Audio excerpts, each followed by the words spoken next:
Assalamualaikum warahmatullahi wabarakatuh dan selamat pagi. Pada hari ini saya akan berkongsi satu buku yang bertajuk Lansaikan Pinjaman Perumahan dalam tempoh 5 tahun atau kurang. Karya Azizi Ali. Saya rasa saya tidak perlu mengutarakan siapakah Azizi Ali sebab beliau banyak buat penulisan dalam buku-buku keuangan atau buku-buku pengurusan perniagaan. Bagi buku ni nipis saja, 57 muka surat dengan 12 topik. Antara topik yang menarik dalam buku ni iaitu dia ada mengatakan jenis-jenis pinjaman perumahan. Okey, nampak ke?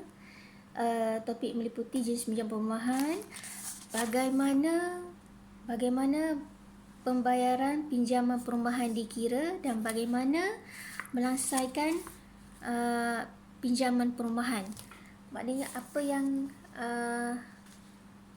pada muka surat 21, bagaimana melansaikan pinjaman perumahan. Itu yang penting. Maknanya bila kita buat pinjaman perumahan, ada setengah individu dia perlu melansaikan pinjaman perumahan dengan lebih awal, terutamanya kalau bagi penjabat awam untuk melansaikan pinjaman perumahan awal untuk membolehkan mereka bersara pilihan atau membuat pinjaman perumahan yang lain yang dengan kadar yang lebih tinggi atau sebagainya.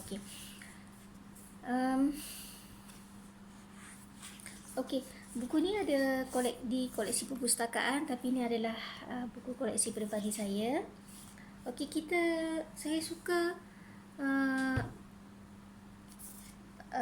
terus ke topik yang mempunyai bagaimana melansaikan pinjaman perumahan. Okey, 9 strategi yang dicadangkan. Kita buka dulu muka surat 21. Ya. Okey, ni terbalik.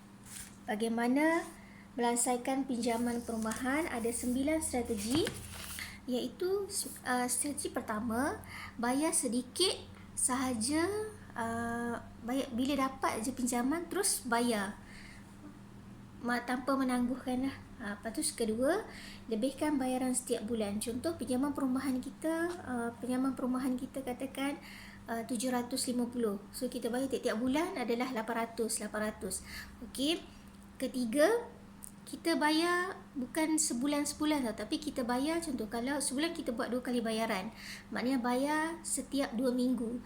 Contoh katakan pinjaman kita perlu dibayar setiap 4 hari bulan. So kita akan bayar 2 kali, sama ada 2 sebelum tarikh matang tu, sebelum tarikh yang kita wajib bayar tu, iaitu 2 hari bulan, dan sekali lagi kita bayar contoh 18 hari bulan. Maknanya 2 kali bayaran dalam tempoh sebulan.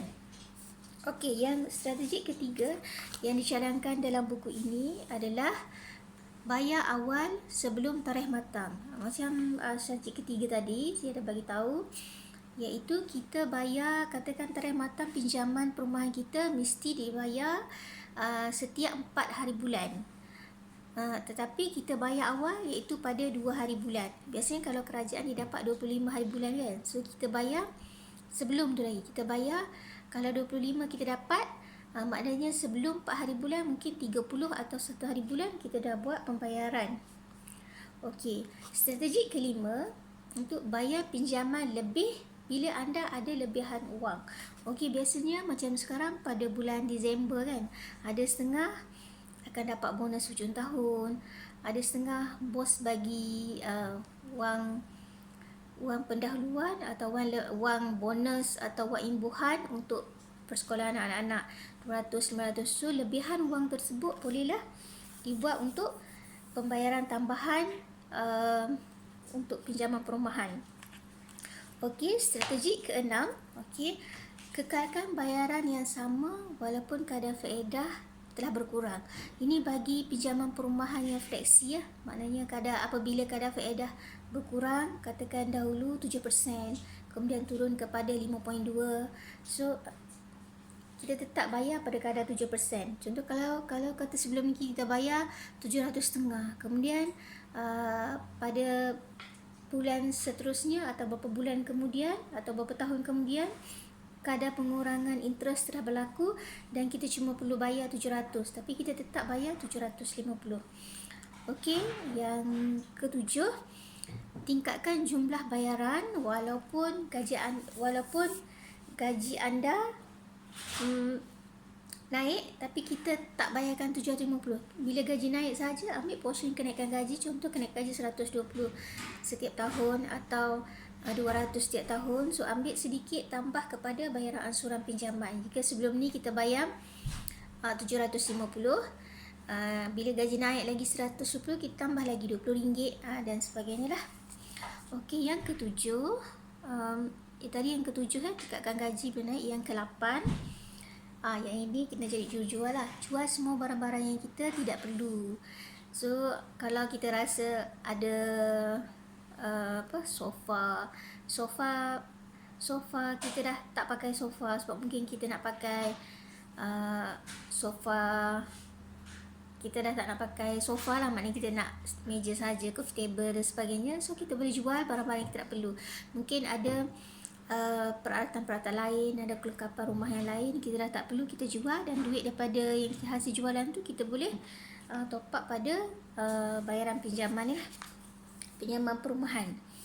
Okey, yang terakhir iaitu yang ke-9, buat refinance atau pembiayaan semula pada kadar yang lebih rendah. Ini biasa dibuat.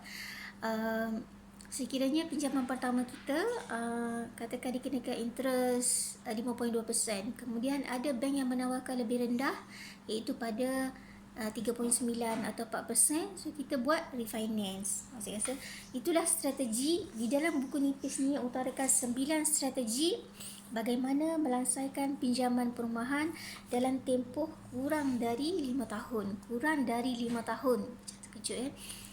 Okey, saya harap